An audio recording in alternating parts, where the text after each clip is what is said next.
අපි හැමෝම ජීවිතයේ කවදා හරි එක වතාවක්වත් මේ ප්‍රශ්නය අපෙන්ම අහලා ඇති. මම ඇත්තටම කවුද? අපි හිතනවා, අපිට දැනෙනවා, අපි ලෝකය දකිනවා. මේ හැමදේම සිද්ධ වෙන්නේ කොහෙද? අපේ ඇස් දෙකෙන් පේන දේ මොළයට ගිහින් මම මේ දකිනවා කියලා හිතෙන්නේ කොහොමද? මොහොතකට හිතන්න ඔබ මේ වීඩියෝ එක බලනවා. ඔබේ ඇස් පෙනීම ක්‍රියාත්මකයි. ඔබේ කන් ඇසීම ක්‍රියාත්මකයි. ඒ හැම දෙයකටම එහා ගිහින් මම මේ වීඩියෝ එක බලනවා කියන දැනීම ඔබට තියෙනවා. මේ දැනීම, මේ අවදි බව, මේ මම කියන හැඟීම. මෙන්න මේකට තමයි අපි විඥාණය, එහෙම නැත්නම් කොන්ෂස්නස් කියලා කියන්නේ. විද්‍යාඥයෝ අවුරුදු 100 ගණනක් තිස්සේ මේ ගැන පර්යේෂණ කරනවා. නමුත් බුදුරජාණන් වහන්සේ මීට අවුරුදු 2600කට කලින් මේ ගැන දේශනා කළා. හැබැයි පොදුමේ කියන්නේ අද වෙනකම්ම විද්‍යාවට මේක සම්පූර්ණයෙන්ම විසඳගන්න බැරි වුණු අභිරහසක් වෙලා තියෙනවා. අද සිලොන් ජීනියස් තුලින් අපි යන්නේ මේ මනුෂ්‍ය විඥානය කියන දීර්ඝ අතිශය ගැඹුරු අභිරහස සොයා යන දීර්ඝ චාරිකාවකට.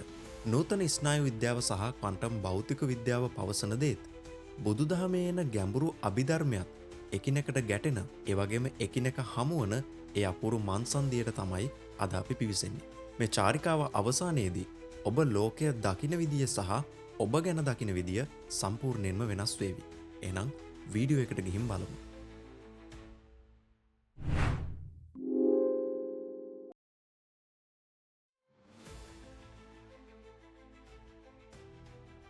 වීඩියෝ එකේ මුලින්ම කතා කරන්න ඕන කියලා මම හිතුවා නූතන විද්‍යාව විඥානය ගැන මොන වගේ අදහසක්ද දරන්නේ කියන දේ ගැන. විද්‍යාවේ මූලිකම පදනම තමයි පදාර්ථය. හැමදේම හැදිලා තියෙන්නේ පදාර්ථයෙන් කියලා විද්‍යාව විශ්වාස කරනවා. ඉතින් මේ හේතුව නිසා විද්‍යාඥයෝ හිතන්නේ විඥානය කියන්නේ මොළයේ ක්‍රියාකාරීත්වයේ ප්‍රතිඵලයක් කියලා. අපේ මොළයේ නියුරෝන බිලියන 86ක් විතර තියෙනවා. මේවා එකිනෙක සම්බන්ධ වෙලා විද්‍යුත් හා රසායනික සංඥා හුවමාරු කරගන්නවා. විද්‍යාවට පුළුවන් fMRI ස්කෑන් වගේ යන්ත්‍රයක් මගින් ඔබ සතුටින් ඉන්නකොට මොළයේ මොන වගේ කොටස්ද වැඩ කරන්නේ, ඔබ බයෙන් ඉන්නකොට මොන වගේ කොටස්ද වැඩ කරන්නේ කියලා මනින්න. ඔවුන් හිතන්නේ මේ නියුරෝනවල සංකීර්ණ ක්‍රියාකාරීත්වය නිසා යම්කිසි මොහොතක විඥානය කියන එක ඉබේටම පැන නගිනවා කියලා. හරියට පරිගණකයක හાર્ඩ්වෙයාර්ස් ටික එකතු වුණාම සොෆ්ට්වෙයාර් එකක් වැඩ කරනවා වගේ. හැබැයි මෙතනදී විද්‍යාව ලොකු ගැටලුවකට මුහුණ දෙනවා. විද්‍යාඥයින් මේකට කියන්නේ hard problem of consciousness කියලා. ඒ කියන්නේ පදාර්ථය කියන අජීවී දෙයකින් දැනීම කියන සජීවී ආත්මීය අත්දැකීමක් නිර්මාණය වෙන්නේ කොහොමද කියන දේ. ඔබ රතු පාට ඇපල් ගෙඩියක් දැක්කොත් ඔබේ ඇසෙන් ඔබේ මොළයට රතු පාට ගැන තොරතුරු යනවා. හැබැයි මේ තොරතුර මට රතු පාට දැනෙනවා කියන ඒ හැඟීම බවට පත් වෙන්නේ කොහොමද?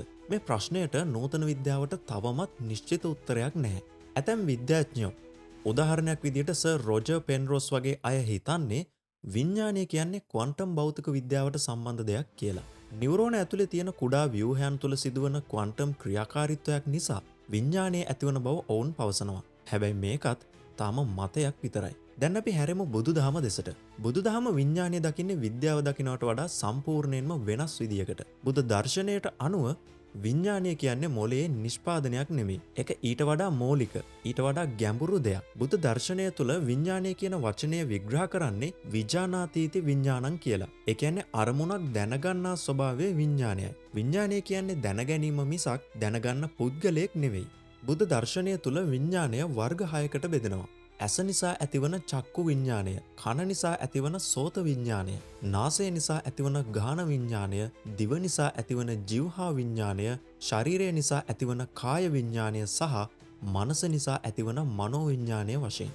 මේ හැම විඥානයක්ම ඇති වෙන්නේ හේතුඵල ධමයට අනුව. උදාහරණයක් විදියට ඇසක් රූපයත් ඒ දෙක අතර අවදානයත් එකතු වුණාම තමයි පෙනීම ඇති වෙන්නේ. ඒ හේතු නැති වුණාම ඒ විඥානයත් නැති වෙලා යනවා.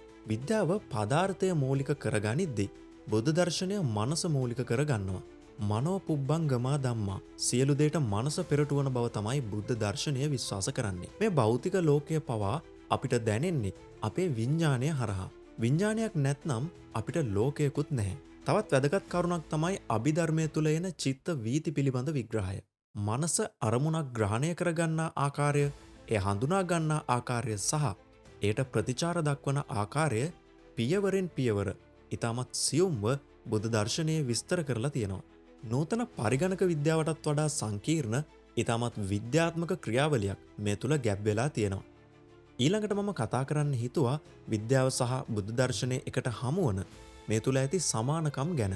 දීර්ඝ කාලයක් තිස්සේ විද්‍යාව සහ ආගම හිතුවේ මේ දෙක එකට පටහැනි දේවල් කියලා. හැබැයි මෑතකාලීනව විද්‍යාඥයින් සහ බුද්ධ දර්ශනය තුළ ලොකු සංවාදයක් ගොඩනැගිලා තියෙනවා. මෙන්න මෙතනදි තමයි අපි කලින් වීඩියෝ වල කතා කරපු නියුරෝප්ලාස්ටිසිටි එහෙම නැත්නම් ස්නායු ප්ලාස්ටිකතාවය කියන සංකල්පය වැදගත් වෙන්නේ.